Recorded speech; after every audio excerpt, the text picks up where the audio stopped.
वागर्थाविव संपृक्तौ वागर्थः प्रतिपत्तये जगतः पितरौ वंदे पार्वती परमेश्वरौ।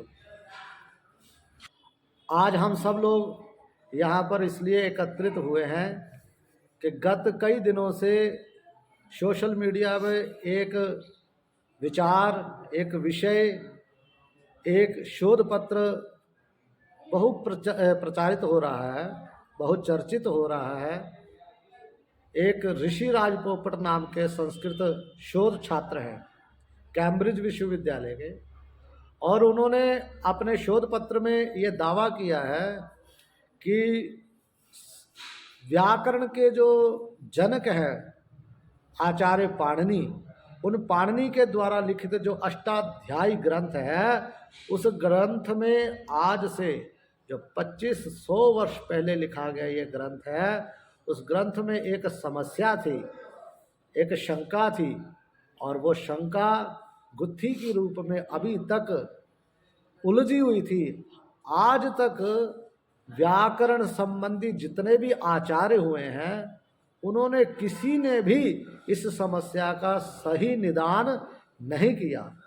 चाहे वो भाष्यकार पतंजलि हो, चाहे वार्तिककार कात्यायन हो, चाहे वरदराजाचार्य हो, चाहे भट्टोजी दीक्षित हो, आदि आदि कोई भी वैयाकरण हो, किसी भी वैयाकरण ने उन ऐसी इस समस्या पर कोई भी सही सटीक परिभाषा उत्तर नहीं दिया जो आज ऋषिराज पोपट ने दिया।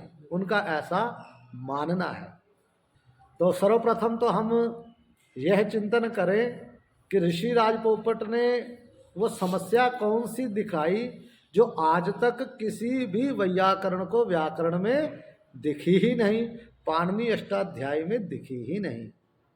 तो उन्होंने कई शंकाएं दिखाई होंगी, परंतु उनमें से एक शंका जो हमारे सामने आई वो ये है कि उन्होंने बताया कि एक पाणिनि अष्टाध्यायी में एक सूत्र है, विप्रतिषेधे परम कार्यम, विप्रतिषेधे परम कार्यम।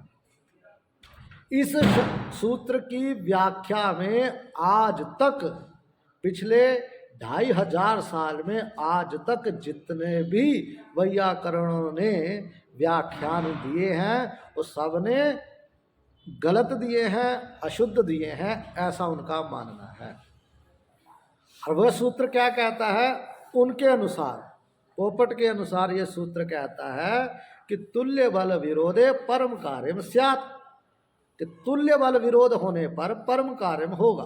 अर्थात जब भी कहीं किसी एक स्थान पर दो समस्याएं आ जाएं, अथवा ऐसा कहें कि एक स्थान पर दो काम, दो कार्य होना संभव हो, उस समय परम कार्य स्यात्, पर वाला कार्य होगा।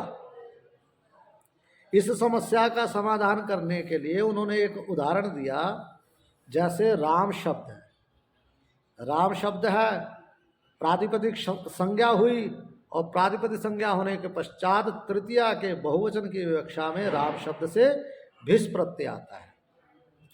अब यहाँ पर राम अग्रे भिस, इस स्थिति में पोपट के अनुसार दो सूत्र प्राप्त होते हैं। तो राम अग्रे भिस, इस स्थान पर दो सूत्र घटित कर रहे हैं पोपट। एक सूत्र है सुपीच और दूसरा सूत्र है अतो भिस ऐस। सुपीच सूत्र कहता है ययादौ सुपी अतो अंगस्य दीर्घः, अर्थात ययादि सुप प्रत्यय पर में रहते, ययादि सुप प्रत्यय पर में रहते अदंत अंग को दीर्घ होता है। तो जो भिस प्रत्यय है वो ययादि भी है, ये प्रत्याहार आदि में है, और सुप प्रत्यय भी है। तो ययादि सुप है भिस, तो ययादि सुप प्रत्यय पर में रहते अदंत अंग को दीर्घ होता है, और अदंत अंग है राम में मकारोत्तरवर्ती अकार। तो पोपट के अनुसार यहाँ पर सुपीच इस सूत्र से दीर्घ प्राप्त है एक, और दूसरा यहाँ पर अतो भिस ऐस, इस सूत्र से अदंत अंग से परे भिष को ऐस आदेश प्राप्त है।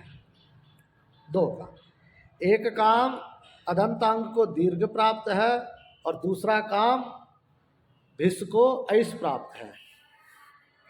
अब जैसे उन्होंने व्याख्या दी है परम सूत्र की, विप्रतिषेधे परम कार्यम, कि पर वाला ही कार्य होगा। पर के वस्तुतः हमारे यहाँ व्याकरण शास्त्र में, संस्कृत साहित्य में कई अर्थ होते हैं। पर का तात्पर्य बाद वाला भी होता है, पर वाला उत्तर वाला भी होता है, पर का तात्पर्य तो शत्रु भी होता है। वयम पंच वयम पंच वयम पंच शतंच ते परैः साकं युद्धे तु वयम पंचाधिकम शतम। तो पर मतलब शत्रु भी होता है। यहाँ पर का तात्पर्य है उत्तर, और पर शब्द तो ऐसा है कि अनियत लिंग है, इसका कोई अपना लिंग नहीं है। कभी कभी परम का शब्द का प्रयोग होता है, कभी परह शब्द का प्रयोग होता है पुल्लिंग में, तो कभी कभी स्त्रीलिंग में परा शब्द का भी प्रयोग होता है। तो यहाँ पर पोपट का ये मानना है कि यहाँ दो कार्य हो रहे हैं। सुपिच से राम के मकारोत्तरवर्ती आकार को दीर्घ और उधर भिष को ऐस। तो जो पहले वाला कार्य है वो पूर्व कार्य है। राम में मकारोत्तरवर्ती आकार पूर्व में आता है और उसके बाद में आता है भिष। तो भिष हो गया परम कार्यम और अदंत अंग को जो गुण होना है वो हो गया पूर्व कार्यम। तो पोपट का ऐसा मानना है कि विप्रतिषेधे परम कार्यम, ये जो सूत्र यहाँ पर फिर लगता है घटित होता है और ये कहता है कि परम कार्यम स्यात्, पर वाला कार्य हो। जब भी एक ही स्थान पर दो कार्य होना निश्चित हो जाए तब हमेशा बाद वाला ही कार्य होगा। अर्थात दोनों कार्यों में जो बाद वाला कार्य है वह होना निश्चित हो गया। और पोपट के अनुसार यहाँ पर भिष को ऐस इसीलिए हुआ है क्योंकि वो परम कार्यम है। ये उनकी शंका का समाधान है, जो उन्होंने स्वयं ही शंका को उठाया और स्वयं ही उसका निदान किया। लेकिन हमारा जो व्याकरण शास्त्र है इतना प्रौढ़ शास्त्र है कि जब से पाणिनि जी ने इस शास्त्र को बनाया तब से लेकर के आज तक कोई भी ऐसी कोई गुत्थी नहीं है जो सुलझी ना हो। उन्होंने हमारे हिसाब से तो पोपट जी ने इस सूत्र का अर्थ ही गलत लगाया। विप्रतिषेधे परम कार्य, इसका तात्पर्य यह है कि जब भी कभी विप्रतिषेध होगा, क्योंकि व्याकरण शास्त्र के अनुसार इन्होंने यहाँ पोपट ने जो यहाँ पर शंका खड़ी की है कि सुपीचा लगेगा अथवा अतो भिष ऐस लगेगा, तो यहाँ दोनों सूत्रों की इकट्ठी प्राप्ति हो गई। ये जो समस्या खड़ी की पोपट ने ये स्वयं की, क्योंकि यहाँ विप्रतिषेध है ही नहीं। विप्रतिषेध क्या होता है? जैसे कि परिभाषा में बताते हैं कि द्वयोः शास्त्रयोः क्वचिल्लब्धावकाशयोः युगपद प्राप्ति विप्रतिषेधः। किन्हीं दो शास्त्रों का अर्थात दो सूत्रों का, जो दो सूत्र अन्यत्र अन्यत्र कार्य कर चुके हों, दोनों सूत्र कहीं ना कहीं अपना प्रयोग सिद्ध कर चुके हों, ऐसे दो सूत्रों का एक ही स्थान में प्राप्ति हो जाए, एक ही स्थान पर दोनों सूत्र घटित हो जाए, उसी को विप्रतिषेध बोलते हैं, उसी को तुल्य बल विरोध बोलते हैं। अर्थात जब दो व्यक्तियों का एक समान बल हो जाए, दो सूत्रों का एक समान बल हो जाए, तब विप्रतिषेध कहलाता है। और यहाँ तो विप्रतिषेध है ही नहीं। क्यों नहीं है विप्रतिषेध? क्योंकि सुपीच यह सूत्र अदंत अंग को दीर्घ करता है। सुपीच अदंत अंग को दीर्घ करता है और अतो भिष ऐस भिष को ऐस करता है। इधर अदंत अंग को दीर्घ हो रहा है, उधर भिष को ऐस हो रहा है, तो दोनों अलग अलग कार्य कर रहे हैं। जब दो अलग अलग सूत्र एक कार्य करते, एक ही स्थान पर कार्य करते, दोनों या तो अदंत अंग को कोई कार्य करते अथवा दोनों ही भिस को कोई अलग कार्य करते, तब तुल्य बल विरोध होता। यहाँ एक सूत्र अदंत अंग को कार्य कर रहा है, दूसरा सूत्र भिस को ऐस कर रहा है। दोनों अलग अलग कार्य करने के कारण यहाँ पर तुल्य बल विरोध नाम का कोई काम है ही नहीं, इसलिए यहाँ पर तुल्य बल विरोध नहीं होता।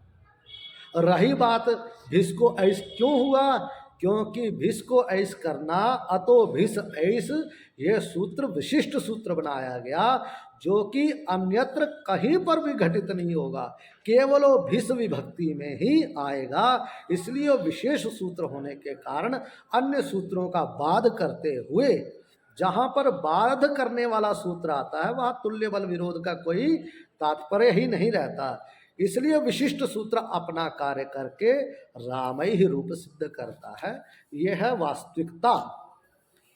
अब उन्होंने इसी को तुल्य बल विरोध कर दिया, जबकि तुल्य बल विरोध इसको कहते ही नहीं है।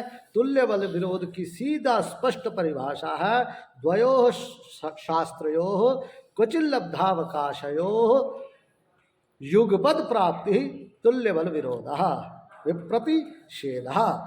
जब किन्हीं दो शास्त्रों का, दो सूत्रों का, जो दोनों सूत्र अन्यत्र अन्यत्र अलग अलग स्थानों पर कार्य कर चुके हों और उन्हीं दोनों सूत्रों का किसी एक स्थान पर युगपद प्राप्ति, एक साथ प्राप्ति हो जाए, तो उसको तुल्य बल विरोध कहते हैं।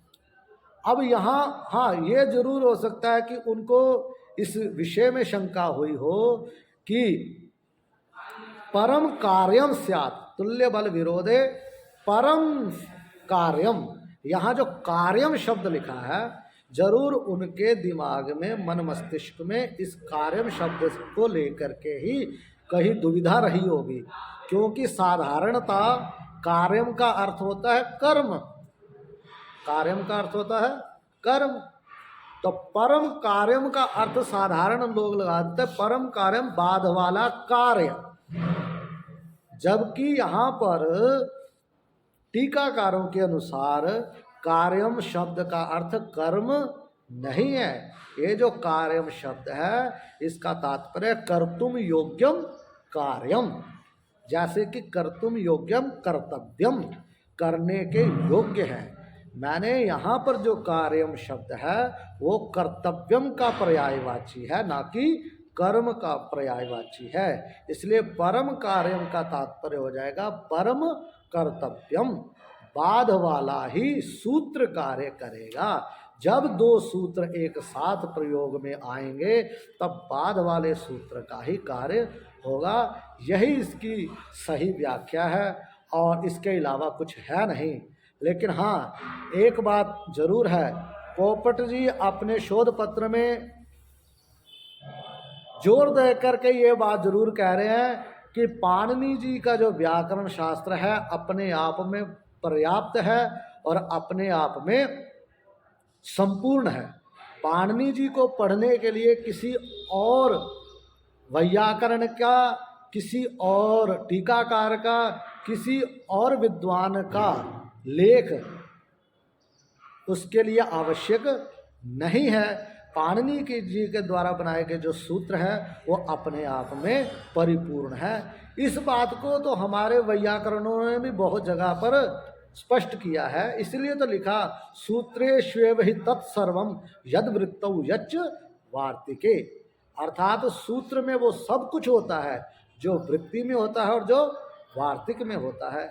लेकिन हम लोग सूत्र का वो पूर्ण अर्थ नहीं जान पाते, इसलिए हमको भाष्यकार का भाष्य वृत्ति और वार्तिककार के वार्तिक का भी सहारा लेना पड़ता है। इसीलिए तो पाणिनि व्याकरण को केवल पाणिनि व्याकरण ना कह करके त्रिमुनि व्याकरण कहा जाता है। पाणिनि व्याकरण को क्या कहा जाता है?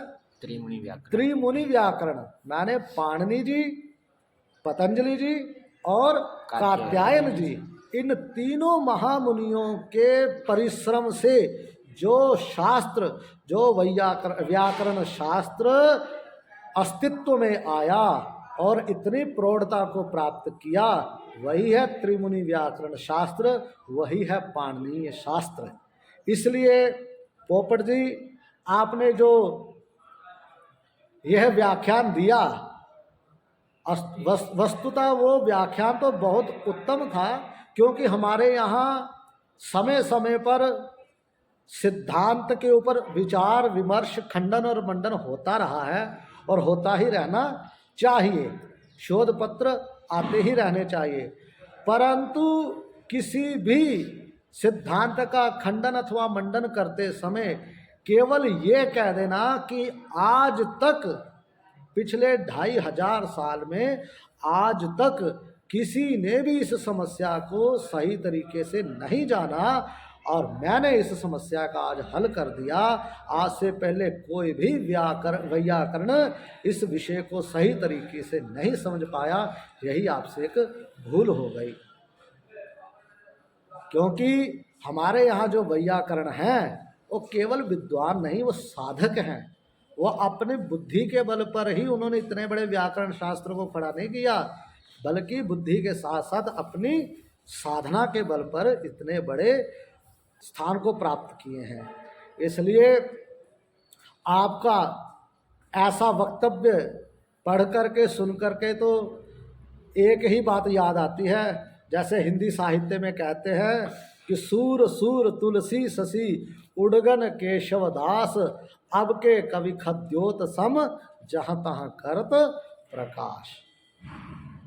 आशा है कि जो मैंने थोड़ा बहुत आप लोगों को समझाने का प्रयास किया है उसको आप भली भांति समझ चुके होंगे।